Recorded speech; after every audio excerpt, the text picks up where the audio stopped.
Welcome to Transform Now, the podcast brought to you by SS&C Blue Prism. Enterprise AI isn't just a tool, it's the heartbeat of smart organizations like yours, helping to reinvent work to deliver higher growth, more customers, and better experiences. Join us as we discover how AI-powered work orchestration and automation is making things better for everyone: customers, employees, shareholders, and most importantly, you. Let's get into the show. Hello, everyone. Welcome to Transform Now. I'm Brad Hairston. And I'm Michael Marchuk. And this is the weekly Pulse Check. We're taking a look at what's happened in the world of automation and AI. And as always, there is a lot going on. So, Michael, we're going to cover 4 articles today, and I will take us through these and get your reaction. Bring it on. Then I'll react to your reaction, and we'll just go from there.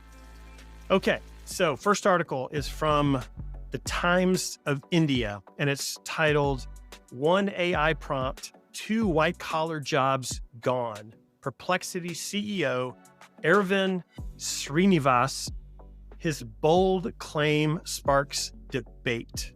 So in a recent podcast appearance, the Perplexity AI CEO, who was just mentioned, he introduced their agent framework, which is called Comet. And it's pretty impressive. I mean, It's their browser. It's an AI browser. Yeah. And the more I've read about it, I looked at some other articles about it as well. They present it as a browser. In essence, it's essentially an agent. So it can answer questions, but it can also act on your behalf. It can browse the web. It can run multi-step reasoning. It can retrieve structured data. It can plug into APIs. So it can do a lot of the things that agents. I want to know, can it scroll TikTok for me, though? That is actually the most important thing.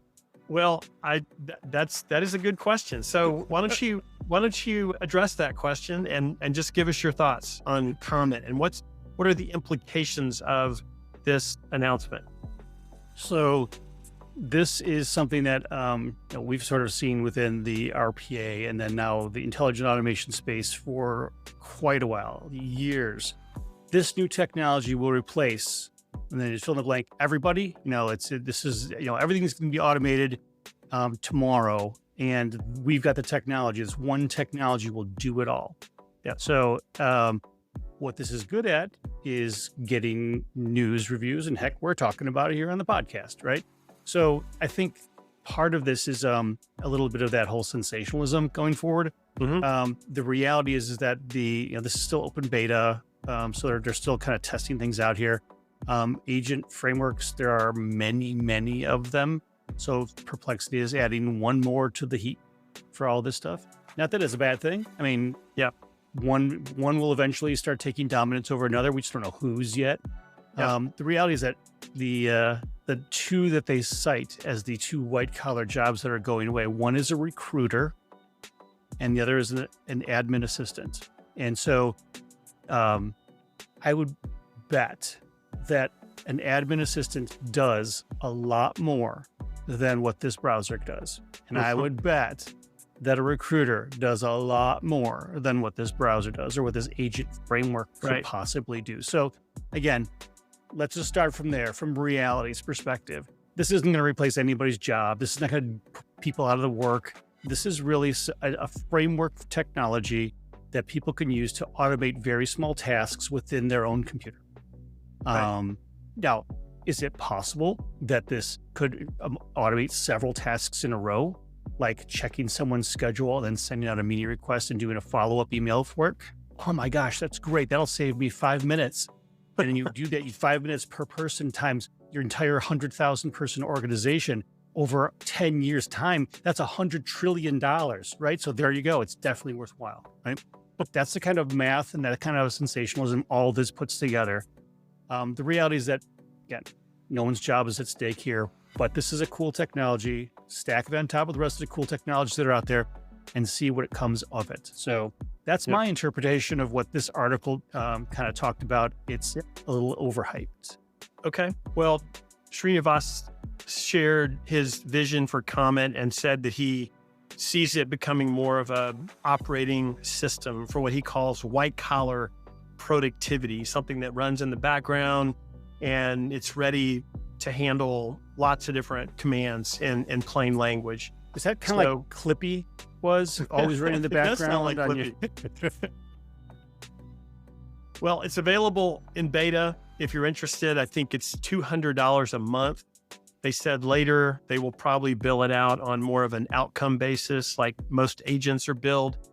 And they said that within the next 6 to 12 months, almost all of the core functions that Comet performs will be fully automated. So they are looking at this as a true, very functional, very helpful agent that you give a command to, and it goes off and it does something with very little oversight.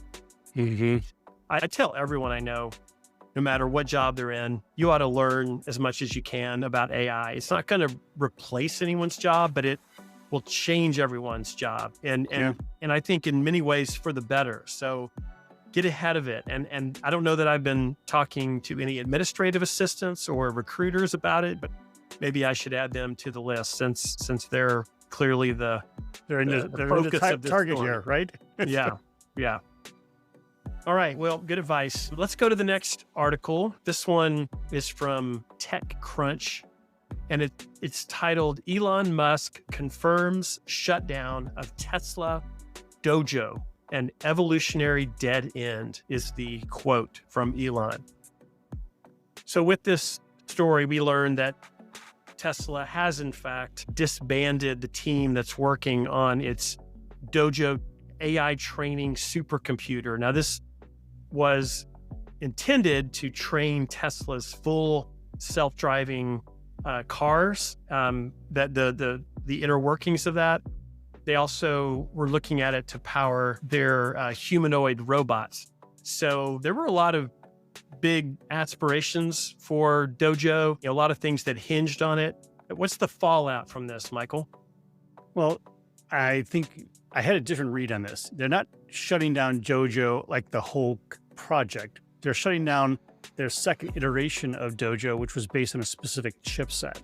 And there's a difference there. So I think the project's still continuing with some new chipsets that are involved to help them advance this.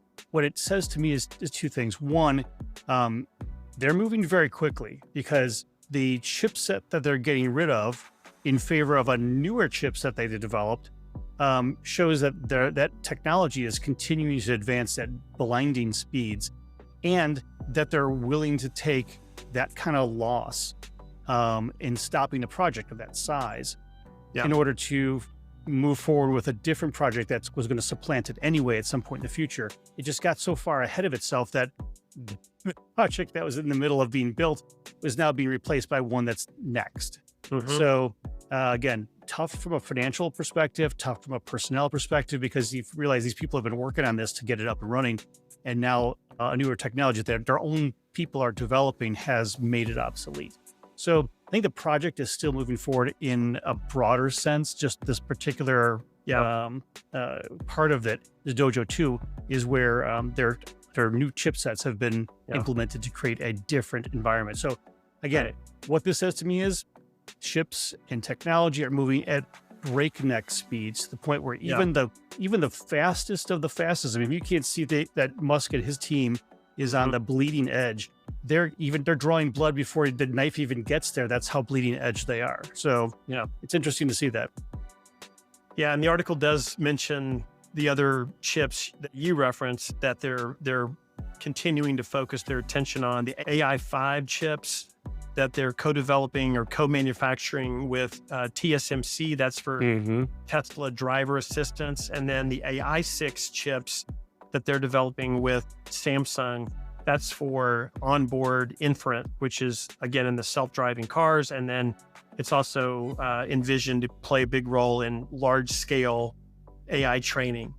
So you're right. They're continuing on some fronts. They're not continuing on others. Say what you will about Elon Musk. I give him credit for just being willing to innovate at, as you said, breakneck speed, and then and then admit, hey, this is not working, or it's not moving as fast as we need it to. We need to put all of our focus over here. And yeah, it cost them millions and millions, if not billions of dollars, but it's chump change, to Elon, and he can afford to do that and take risk. And so I think, to me, that's what you want in a CEO, someone that's not afraid to take chances. And some of those things work out, some of them don't, but he's willing to course correct in the middle of it. Yep, I agree.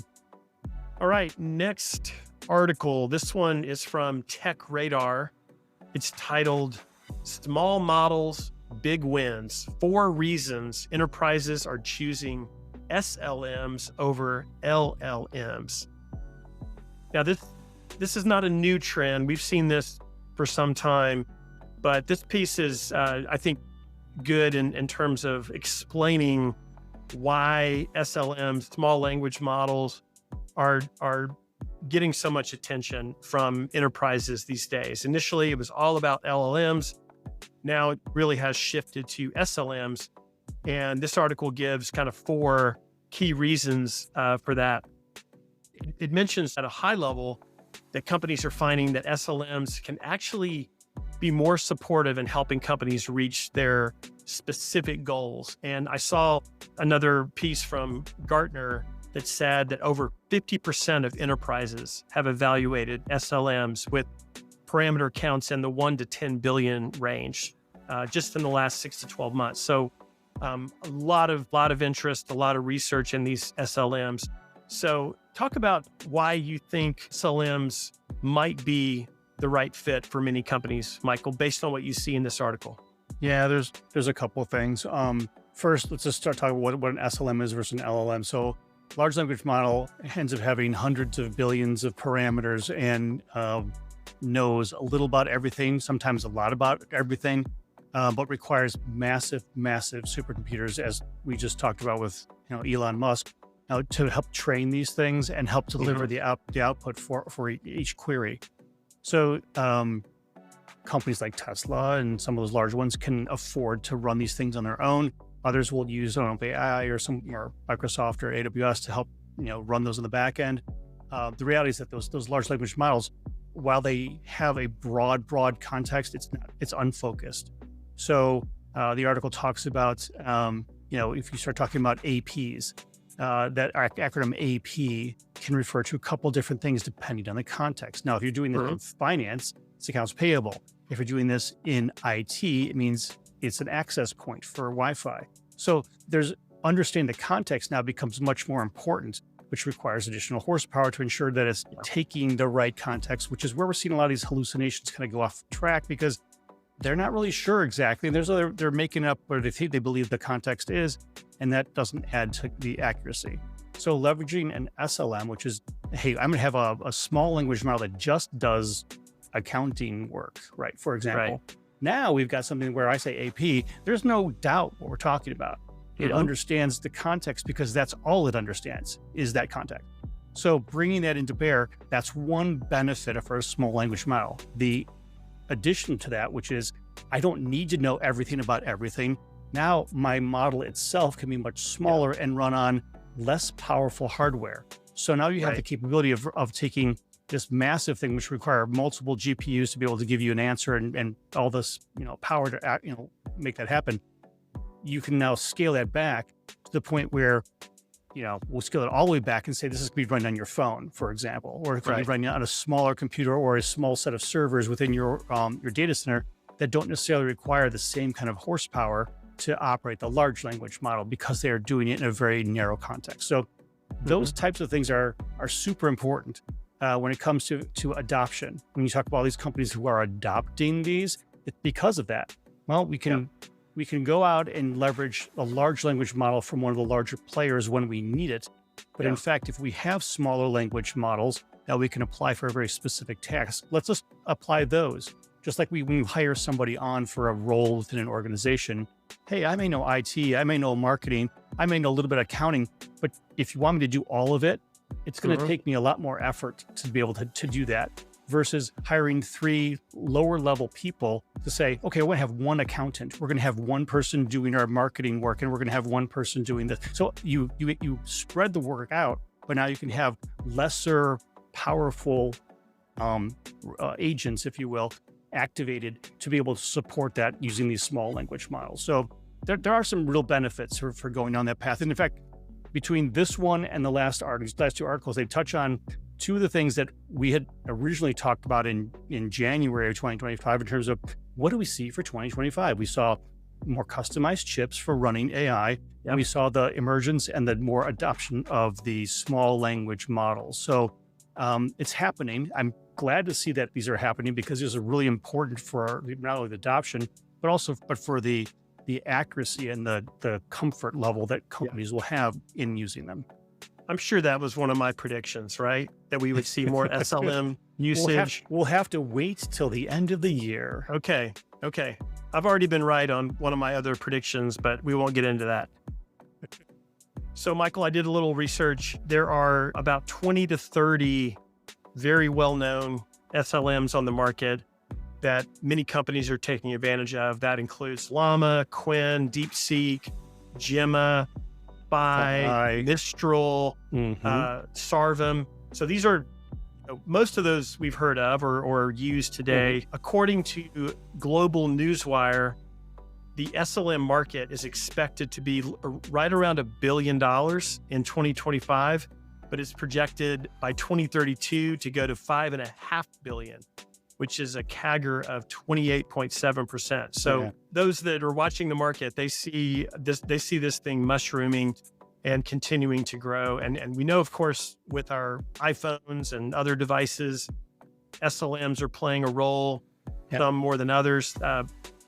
Have yet to see Apple Intelligence do anything on my iPhone, but it's coming. It's coming, Brad. They're going to have it on your phone soon. I'm still waiting, but that's using SLMs on the iPhone device, which also work in concert with LLMs that are server side for more demanding tasks, or at least that's what they say. So yeah, I think we'll see this trend continue for some time, and those are all interesting points made by that article. So speaking of SLMs, I mentioned that DeepSeek is one of those that is got a lot of attention. This one, DeepSeek showed up earlier this year and kind of rocked Silicon Valley to a degree. So here's an article about that. It's from BBC and it's titled, "It Shocked the Market, but Has China's DeepSeek Changed AI?"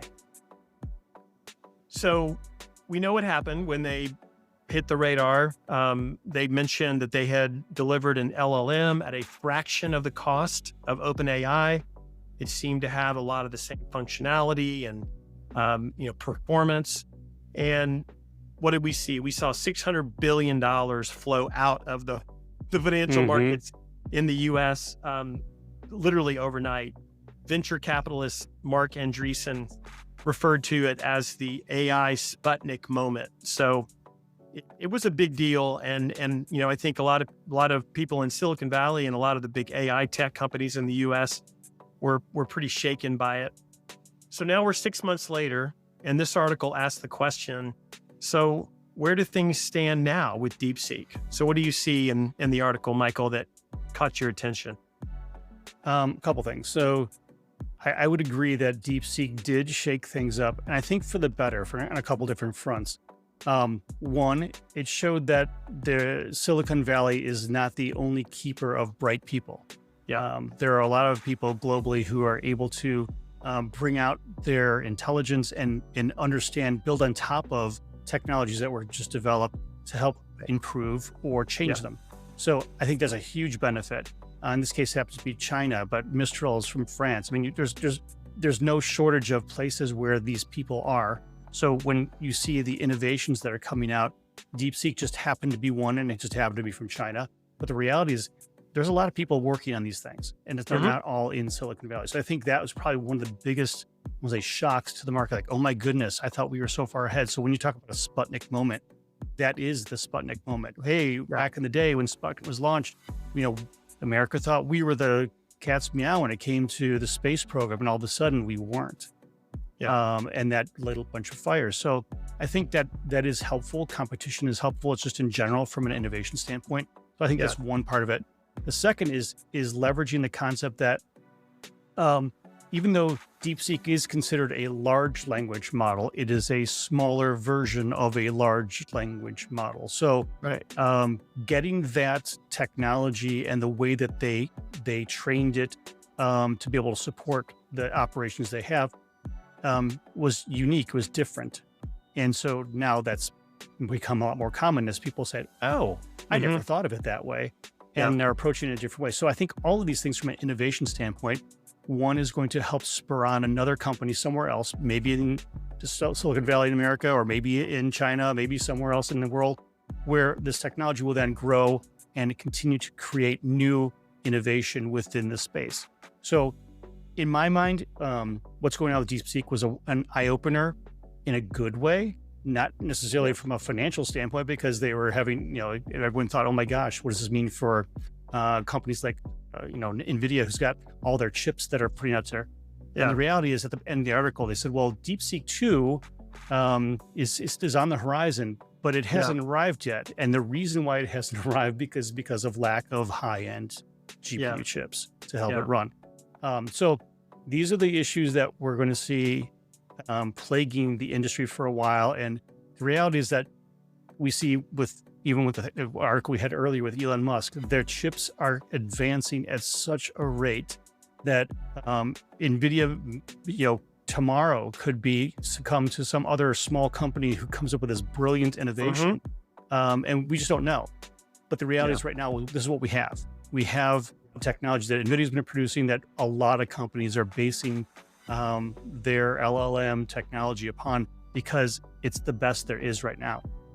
So anyway, that's what I thought about this, is that DeepSeek was a really good spark to light a fire under folks who are saying, well, maybe there's other ways to do this. Yeah.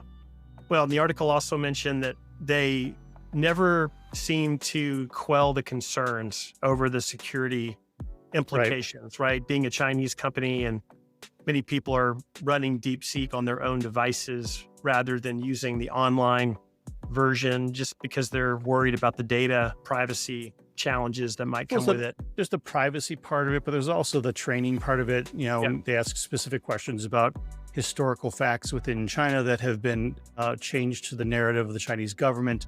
That's a potential challenge right there. That's basically you've lobotomized the LLM with false information, right? And that by itself could cause people to say, well, I'm not sure I want to trust it at all, even though it does work for the bulk of other activities. So we're going to see this all across the board. These small language models, the large language models, the training that's being done with them will be targeting very specific things. So small language models, we talked about accounting before. Well, there's loads of them now that are focused on coding or some other very specific thing. And we're going to see this kind of separation, I think, as we have the monolithic large language models who are the end-all be-all type of thing. And then we have these myriad of small language models who are going to be excellent in a very specific discipline. And companies are going to have to figure out which of those they're going to want to leverage depending on the output or the end goal that they're using them for. Yeah. Well, the big AI tech companies certainly took pause when DeepSeek showed up. But now, a few months later, what are they doing? They're spending big bucks for more data centers, more chips, more power, and more people. If you're named Mark Zuckerberg, they're going for everything they can get. It's so true. It's very true. It didn't put them on the sideline for too long. No, they bounced back just fine. All right. Well, that's all the time we have for this Pulse Check. Thank you for joining us. Remember, we have another podcast that gets published every week with an incredible guest. So be sure and check that out. Otherwise, we will see you back this time next week for our next Pulse Check. Bye for now. Thank you for listening to Transform Now, the podcast from SS&C Blue Prism. You can find all of our episodes on your favorite podcast channel, as well as YouTube. To stay on top of the hottest topics in the world of enterprise AI, subscribe now. The future of work is here.